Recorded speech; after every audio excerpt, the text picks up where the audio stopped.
तो बायोफिजिक्स में थोड़ा सा हम लोग डिस्कस करेंगे थर्मोडायनेमिक्स पे, और थर्मोडायनेमिक्स में we have the concept of temperature, heat, work, heat engine and entropy along with the laws of thermodynamics, that is zeroth law, first law और second law, third law भी होता है. तो what is thermodynamics? Before going to have the thermodynamics, हमको ये देखना है कि थर्मोडायनेमिक्स में क्या क्या हम पढ़ते हैं. So in thermodynamics, we deal with quantities which describe our system. है ना? Usually a gas, but not always. है ना? जैसे जब इंजन कहेंगे तो इंजन में सॉलिड भी होगा, लिक्विड भी होगा और गैस भी होगा. बट राइट नाउ हम जब सिस्टम की बात करते हैं तो इसको हम कहते हैं it is gas. So this volume, temperature, pressure, heat energy and these work are known as thermodynamical points, and these thermodynamical points are considered to be a point that has to discuss this whole concept: volume, temperature, pressure, heat energy and work. तो जो thermodynamical variables होते हैं वो thermodynamical variables में you see there is a volume V, temperature, volume and then temperature, और temperature के साथ this is volume, here it is temperature and pressure P. ये तीन जो है थर्मोडायनेमिकल वेरिएबल्स हैं. और इसके अलावा थर्मोडायनेमिकल पोटेंशियल भी होता है जिसमें इंटरनल एनर्जी, इंथैल्पी और entropy, Helmholtz free energy gas. तो there are 4 thermodynamical potential. So 4 thermodynamical variables and 4 thermodynamical potentials. So the first point, that is the pressure. The pressure is nothing but it is defined as, pressure is defined as the force per unit area. Pressure is defined as force per unit area, and this force per unit area is given as, this force per unit area is given as any object which is situated, and then there is application of force. So this is area and here it is the force. So it is the force per unit area and that is the pressure. And the temperature, everyone has a quantity understanding of temperature, but it is not very exact. जैसे अभी हम आपसे पूछ रहे थे कि आपके reason का टेम्परेचर क्या है, तो किसी ने 15 बताया, किसी ने 16 बताया, किसी ने 17 बताया. तो इसका मतलब है कि the temperature is not very exact, लेकिन एक रेंज तो पता लगी जाता है कि टेम्परेचर का क्या रेंज, लो टेम्परेचर है या हाई टेम्परेचर, है ना.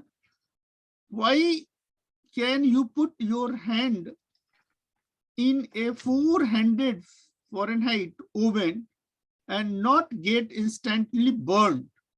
But if you touch the metal rock, you do.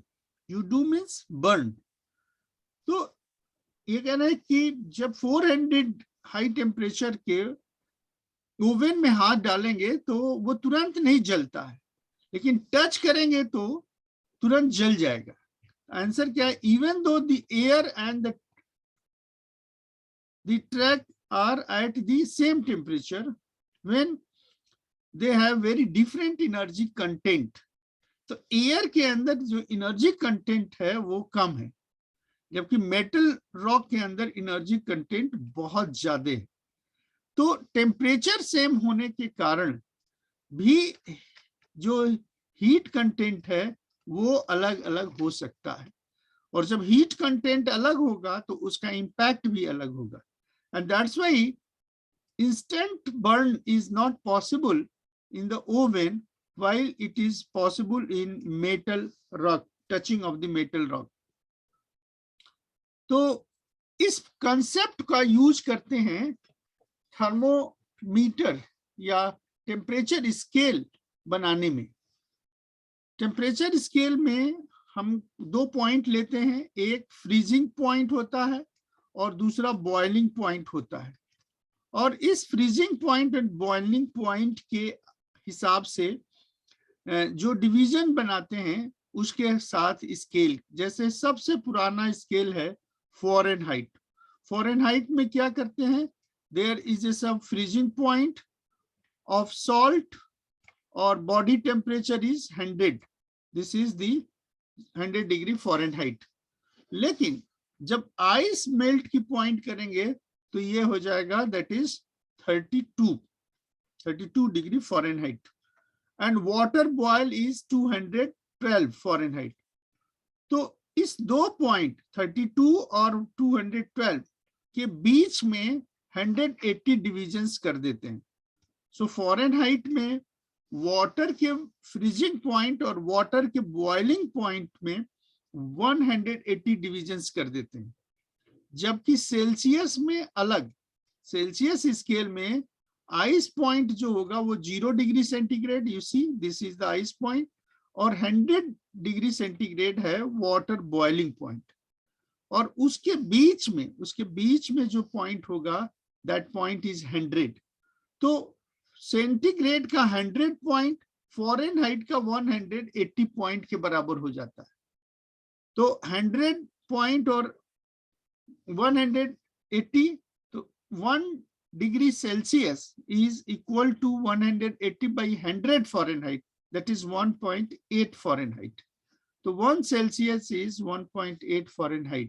ये एक टेम्परेचर कन्वर्जन है, और इस कन्वर्जन को भी आप पहले पढ़ चुके होंगे फ़ारेनहाइट से सेल्सियस कन्वर्जन के लिए। तो F is equal to 5/9C plus 32, या C फ़ारेनहाइट दिया है और सेल्सियस में कन्वर्ट करना है, तो 5/9 इन ब्रैकेट F minus 32। 32 क्यों? क्योंकि we consider this 32 is the melting point या 0 point in case of Fahrenheit. Kelvin के केस में absolute temperature scale measurement Kelvin के टर्म्स में करते हैं। So the lowest temperature on Celsius is minus 273 degree centigrade. The Kelvin scale, just take this value and call it 0 Kelvin. This is 0 Kelvin or absolute 0, ये आप जानते हैं, और means minus 273 degree is absolute 0, जबकि minus 273.15 या 16 is considered to be triple point. तो आप इस पॉइंट को जानते हैं कि what is absolute 0 and what is triple point. Note the size of 1 Kelvin is same as 1 degree centigrade.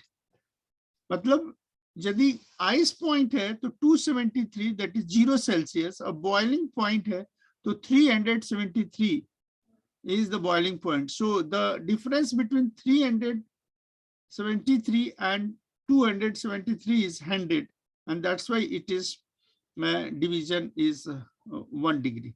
So the conversion is Kelvin. When Kelvin is absolute temperature, it can be obtained from Celsius plus 273. ये तो बहुत common है कि absolute temperature निकालना होता है तो हम सेल्सियस में 273 जोड़ देते हैं। जैसे रूम टेम्परेचर की बात किया जाए तो इन case of room temperature, that is room temperature कितना होता है?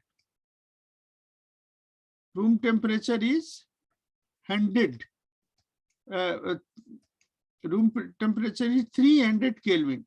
केल्विन के टर्म्स में बात करें तो इट इज 300 केल्विन, और सेल्सियस में बात करें तो this is nothing but 27 degree Celsius. This is 27 degree Celsius, this is room temperature. ठीक है, तो इसलिए अब मॉडर्न कॉन्सेप्ट में हम जो टेम्परेचर का यूज करते हैं, we always use in terms of the Kelvin, absolute temperature scale. So never use Fahrenheit except of the weather. जो वेदर फोरकास्ट होता है तो उसमें हम फॉरेनहाइट का काम करते हैं, otherwise we always use the Kelvin and you must use Kelvin when doing absolute temperature measurements. You can use either Kelvin or Celsius when measuring the difference in the temperature. So temperature difference यदि हमको measure करना है तो at that point we will always use in the Kelvin, either it is Kelvin or Celsius.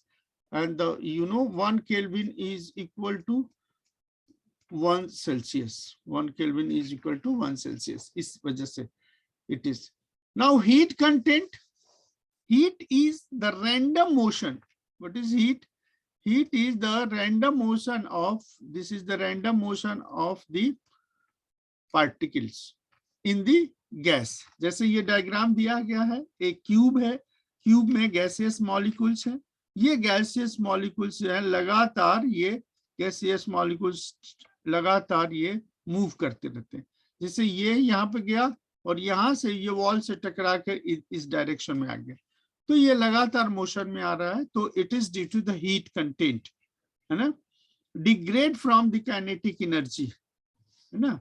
And this can be have the different simulation through which we can visualize the how the gaseous molecules move. इसमें हम क्या देख सकते हैं कि for the higher temperature, for the for the higher temperature scale, you see this the temperature scale higher, तो temperature high होने से एनर्जी ज्यादा होगा, और एनर्जी ज्यादा होने से फास्टर द पार्टिकल्स, पार्टिकल्स क्या है, एटम या मॉलिक्यूलर स्टेट जो भी गैस का नेचर है, are moving and more kinetic energy is there. तो जैसे ही टेम्परेचर बढ़ाते हैं वैसे ही काइनेटिक एनर्जी बढ़ जाता है। From this diagram we can have this one is. अब जो दूसरा इंपॉर्टेंट पॉइंट है वो है specific heat. What is specific heat? It is the amount of heat required to raise the temperature of 1 gram of the substance to 1 degree centigrade. ये specific heat का हम definition के रूप में use करते हैं। Now मान लीजिए Q amount of the substance given to the mass m, then there is a change in temperature is delta T is given by, so Q is equal to m mass into C into delta T. So C is called as specific heat. This C is called as specific heat and depend on the materials and the unit used. What is C? C is equal to Q upon M into T. Since we are looking at change in temperature, either Kelvin or Celsius, so we can have the change of the amount of heat. तो specific heat हम tabular form में भी देख सकते हैं। Yes, ये specific heat of the materials, आप देखिए जो वाटर है, वाटर की स्पेसिफिक हीट क्या है, 1 कैलोरी पर ग्राम, या जूल में जूल पर केजी 4186। क्यों? क्योंकि एक calorie is 1 calorie is conversion unit में 4.186 या रफली 4.2 भी कहते हैं, 4.2, इसको राउंड ऑफ करते हैं 186 को 200 कर दें तो 4.2, या ब्रिटिश थर्मल यूनिट जो कमर्शियल यूनिट होता है, ब्रिटिश थर्मल यूनिट में 1 BTU इज 252 कैलोरी, 252 कैलोरी। तो इस समय जो है यही यूज करते हैं, 1 कैलोरी इज 4.2। और इसका जो स्पेसिफिक हीट है उसकी यूनिट क्या हो सकती है, calorie per gram per degree centigrade या joule per KG, joule per KG. तो note that the definition the specific heat of water is 1 calorie per gram. ये हम ज्यादा यूज करते हैं। सो ये टेबल दिया है जिसमें कुछ मटेरियल्स हैं जैसे water, steam, silver, aluminium, copper, gold, iron, lead, Bros, glass, would, ethyl alcohol और बेरिलियम। इन मटेरियल्स का यहाँ पर स्पेसिफिक हीट दिया है। इस पॉइंट ऑफ व्यू को देख करके कि हाईएस्ट स्पेसिफिक हीट क्या है, वाटर का है, दैट इज 1, और बाकी जो मटेरियल है इनका स्पेसिफिक हीट, इसका स्पेसिफिक हीट क्या है, ये कम है। तो स्पेसिफिक हीट कम होने की वजह से डिफाइन करते हैं स्पेसिफिक हीट की amount of heat given to this system to raise 1 degree centigrade.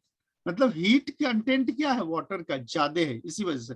Ice का क्या है, आइस का 0.5, माने पानी ही H2O जब लिक्विड स्टेट में है तो स्पेसिफिक हीट ज्यादा है, और जब सॉलिड स्टेट में आ गया तो स्पेसिफिक हीट कम हो गया।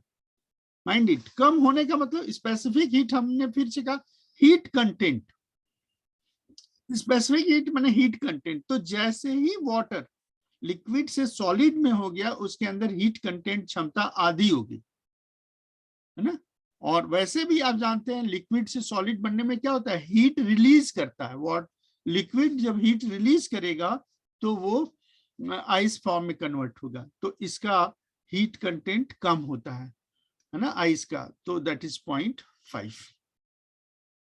अब इसका मतलब क्या है कि जैसे स्नोफॉल हो रहा है आजकल, हिल्स में जाइए तो न्यूज स्नोफॉल का है, तो स्नोफॉल होने से उसका हीट कंटेंट कम होता है, हीट कंटेंट कम होता है। तो हीट कंटेंट कम होने का मतलब कि that will absorb the heat. जैसे आइस जब वाटर में जाएगा, आइस जब वाटर में जाएगा तो वो गर्म होगा, गर्म होगा तो वो that will take the heat and that's why it is the cooling. Steam में 0.48, मतलब वही वाटर जब लिक्विड में है तो मैक्सिमम हीट कैपेसिटी है उसका, हीट स्पेसिफिक हीट, और आइस में हुआ तो 0.5, स्टीम में हुआ तो 0.48। This one is a very important. Silver का 0.05, aluminium 0.21 and copper, and you see gold is the material which has 3.03. This one is the smallest 0.03, lead और gold। तो gold के अंदर heat content capacity बहुत कम है ना। There are so many characteristic of gold, that's why it is very useful materials, उसके और भी। लेकिन यदि हम गोल्ड को स्पेसिफिक हीट के पॉइंट ऑफ व्यू से ध्यान में रखें तो इसका 0.0308 स्पेसिफिक हीट कैलोरी पर ग्राम है।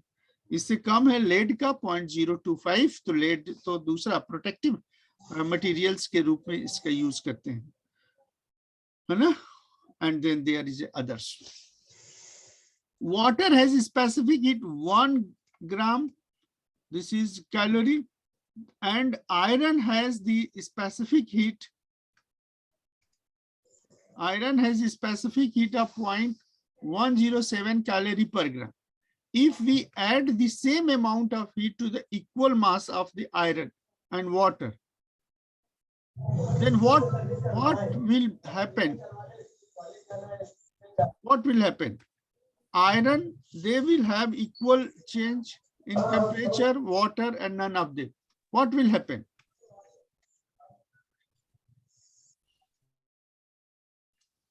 कोई भी अमाउंट है हीट का, same amount of heat to equal masses of iron and water, है ना। इक्वल मासेस ऑफ आयरन और वाटर दे दिया जाए तो which will have the large temperature, large change in temperature, delta T। तो डेल्टा टी का फॉर्मूला क्या होगा, Q upon C into M, C into M। Mass same है और Q सेम है, तो जिसका स्पेसिफिक हीट ज्यादा है उसके टेम्परेचर कम होगा, कम चेंज होगा। Yes sir. और जिसका Yes, sir. स्पेसिफिक हीट कम होगा उसमें टेम्परेचर ज्यादा चेंज होगा। ज्यादा चेंज होगा। तो किसमें टेम्परेचर ज्यादा चेंज हो रहा है? Large change in temperature, iron में कि वाटर में? Iron sir. आयरन में।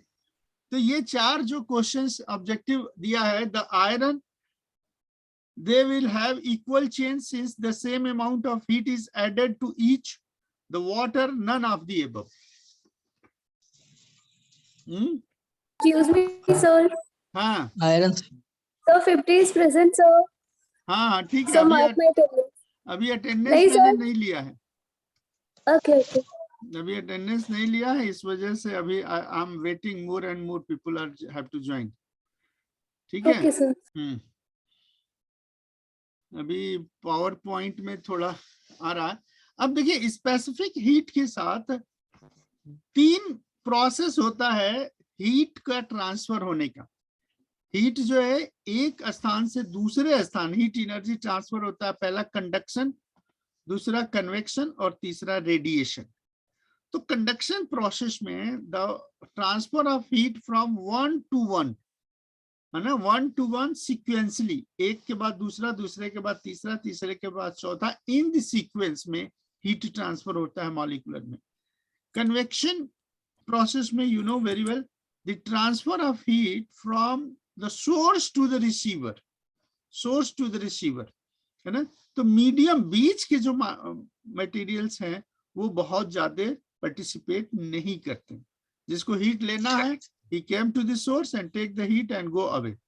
So this is the convection process. And radiation क्या है?